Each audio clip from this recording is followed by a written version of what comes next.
I wonder what that kid gonna look like. Redhead, some freckles, a black mama, a white daddy. What that child gonna look like?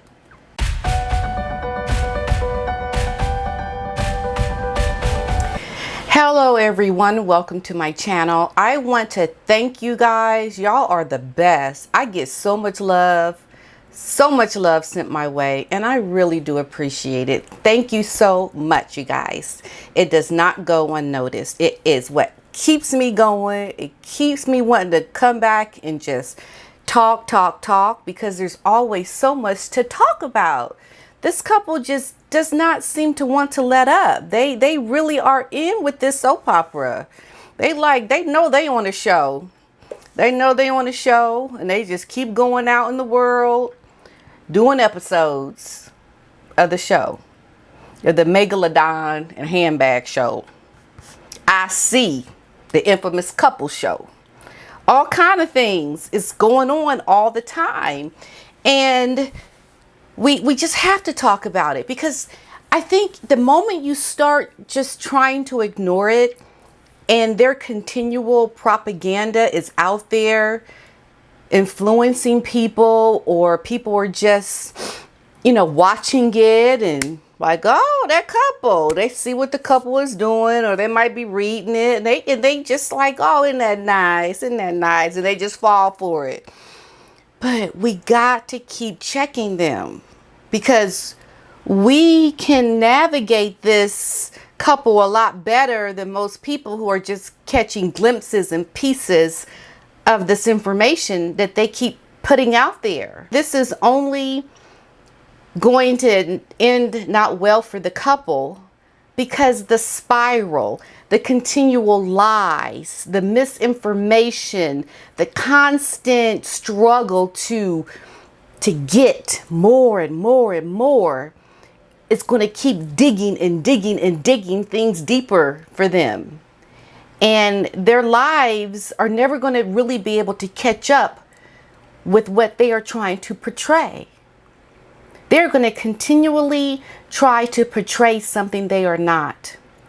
And as they keep trying to do that, they'll keep trying and missing the spot every time, because that's not who they are. They're not being authentic.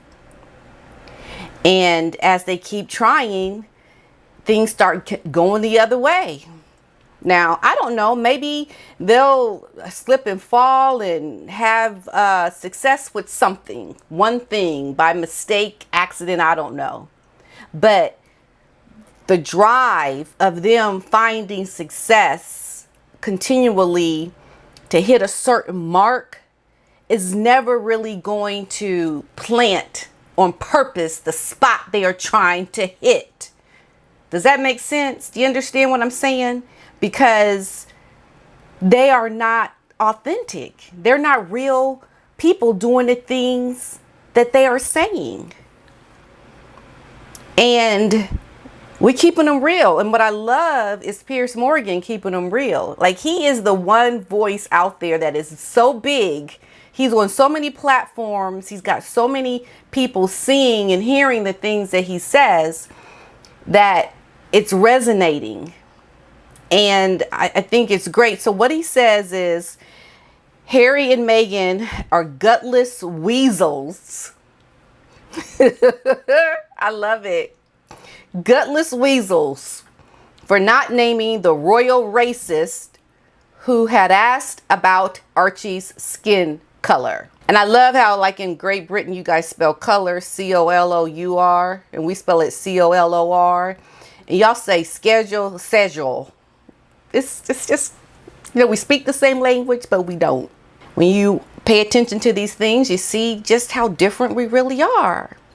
And I don't know that she sees that she really is being like off the extreme different. She just, her and Harry are doing something that they think they are good. They are wonderful, and people love them, and they are very polarizing. Very polarizing. And I'm not sure they see it. And I think if they saw it, they would just stop doing what they're doing. Because if they could really see how polarizing they are, they would see that they have got to just stop, put the brakes on, sit and feel the backlash that they are getting and understand this is not normal. You would think. I just don't understand. Okay, so anyway, let's look at what Piers is saying, because he always gets me going. He really sees it for what it is. And I think that's great, because somebody's got to say, what in the world? No. The TV firebrand hit out amid claims the pair have considered naming the alleged royal racist who asked about the color of Archie's skin. However, it is reported they finally opted against making the person's identity public knowledge. I wonder why. And in a tweet, Piers said, "Go on then, you gutless weasels. Name the supposed royal racist and let them respond." Good. I'm glad he said that. Otherwise, you continue to smear the whole family. And I bet they didn't imagine sitting down with Oprah was going to be a, sit down, one done, and thank you, ma'am, and go off and get popularity, get people on their side, and the tables would now have turned, and they're off to superstardom after that Oprah interview. But that's not what has happened. What has happened is they have created a firestorm of a lot more than I'm sure they ever expected, considering the lies that were told, the naming of this racist person in the royal family who I think is not being racist at all. But they are alleging racism, so we're going to call it racism. But I think wondering what the child's going to look like is not really something that you should consider racist. I mean, think about it. You got a redhead and you got a woman who got some black in her and who is white. What that child going to look like? Like, these mixtures is going to create something completely not what we're used to seeing. It could be something really dynamically wonderful. Who knows? What's it going to look like? Who's not wondering this? And why is asking that question considered racist? Because if you listen to the interview, Meghan didn't say it in a way that they wanted to know the color of the child's skin because the child might be too dark. Like, what will that look like? No, we're going to listen to what was exactly said right here. It was really hard to be able to see those as compartmentalized They were conversations. concerned that if he were too brown, that would be a problem. Are you saying that? I wasn't able to follow up with why, but if that's the assumption you're making, I think that feels like a pretty safe one. So as you can see, Oprah filled in the thought. And Meghan was essentially saying, you can assume that, or you could say that. I mean, she just kind of went with it. If that's the assumption you're making, I think that feels like a pretty safe one. But I'm not sure she thought that going with it was going to create this, what we see right now. They have dug themselves so deep into a situation that they should go and leave and go to New York. As a matter of fact, go to New York and don't ever make yourself known to the world again. Go in hiding in New York. This is what needs to happen to them. And they're searching for something they're never going to find.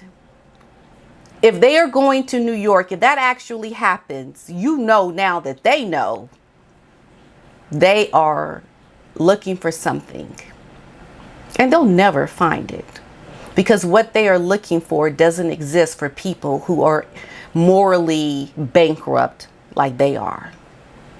And as far as I'm concerned, Harry, he just sleepwalking. He's under a spell. Meghan has put him under a spell, and he is not quite walking and talking himself. He's just like the zombie. Like I said before, yes, love. What shall I do now, love? Like, he's just going around doing what his wife tells him to do. But one day he'll snap out of it. His eyes will suddenly open and he'll see his wife and he'll go, and then someone will say, that's your wife. And then he'll go, he won't believe it.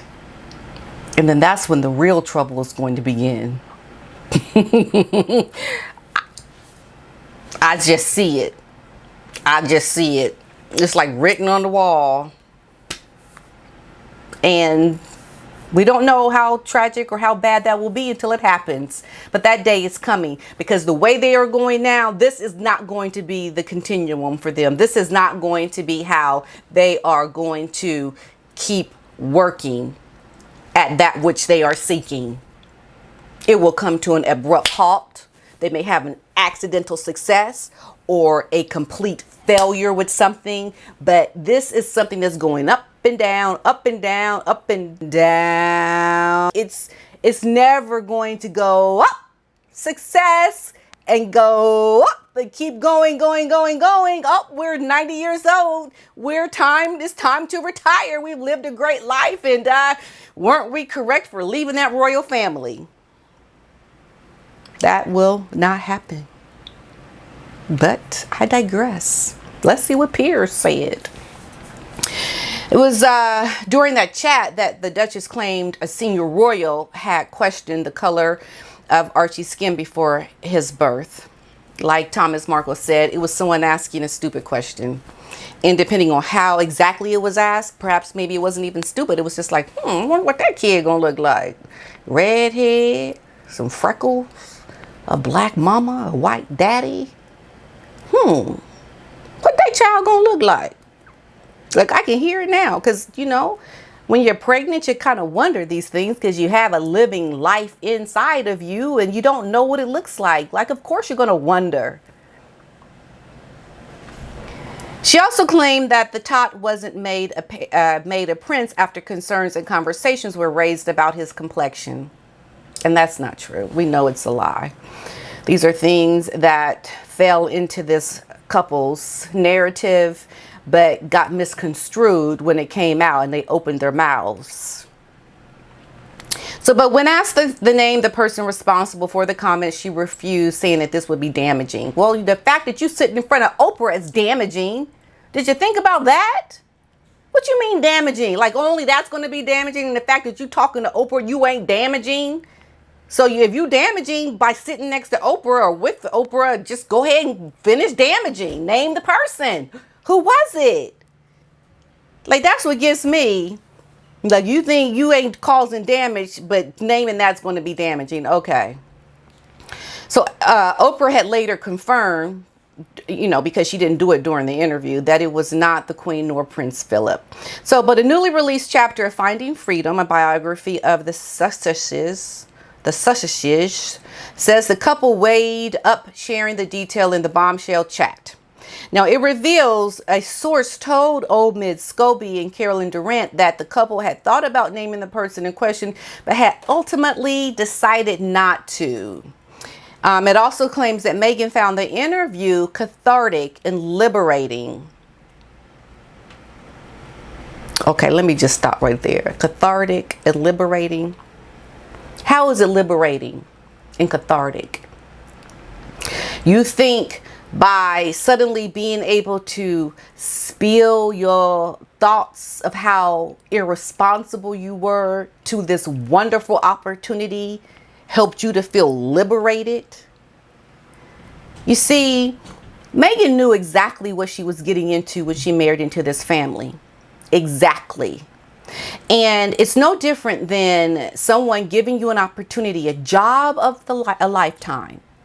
Here is a wonderful job opportunity.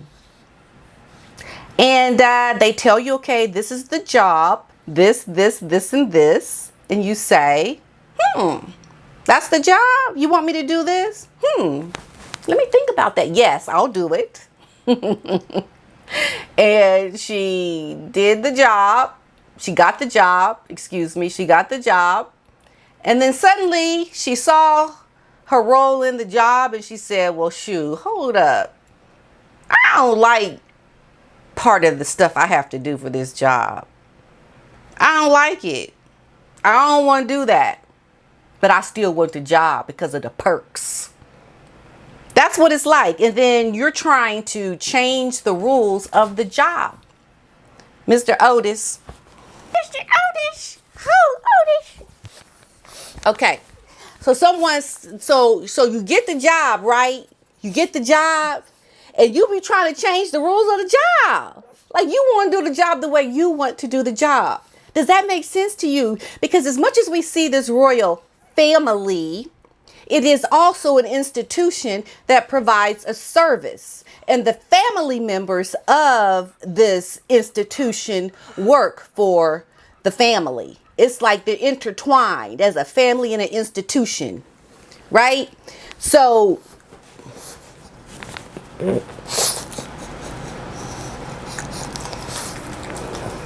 she didn't want to be in the family doing the job. She wanted to come in and just make her own rules to the job. And the royal family and the queen was like, no, you ain't. No, we ain't doing this, woman. And this is why anybody that tries to vouch for this, you know, we got to smack that down like, no, you're not saying good for her with this nonsense of hers. Okay, I'm sounding like a broken record. I've said it a million times.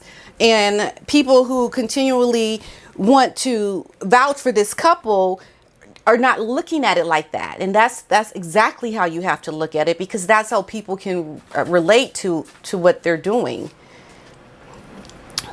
So at the time of the allegations, the prince hit back and insisted the royal family was very much not a racist family, and good for Prince William.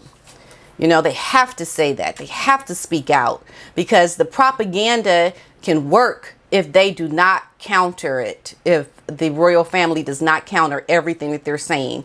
Because more than her saying all of these different lies, the other thing that she is doing that is even more, just as bad, if not more, she is doing something that brings harm to all the things that have happened on the backs of people who have suffered from racism and who have been killed because of racist. You're using something that has not happened to you, but you're using it to your advantage. It's for anything but self-serving and a lie. She hasn't experienced anything on the level of racism to say anything. Now, the royals were quietly pleased that Meghan was unable to attend Prince Philip's funeral. I'm glad that word got out, because they was like, good, we glad she ain't coming. Stay your butt at home. And she better not ever come to the United Kingdom. You know, because I'm going to be over the United Kingdom. And if I see her over there, you watch out, y'all. You watch out, because I'm going to be over there making my voice heard. Oh yeah, I will. Watch me. The brothers were heartbroken after the death of their grandfather. William was furious about the Oprah interview. Harry's Remembrance Sunday wreath was left in a box because he was no longer a frontline royal. Right. Good. And Meghan believes the palace tried to discredit her amid accusations over bullying. This girl ain't nothing but trouble. It's just such a shame she's doing this to the royal family. Such a shame. And Harry attended his grandfather's funeral after making the 5,400-mile journey from his and Meghan's home in Montecito. Okay. Harry and Charles were said to be only lightly on light speaking terms in the lead up to that day, but the pair chatted after the service. Publisher HarperCollins said that the latest edition will also share behind the scenes details of the Sussexes and Oprah interview, as well as their move to the U.S. So, you know, they had documentary crews out there too. I'm sure they did.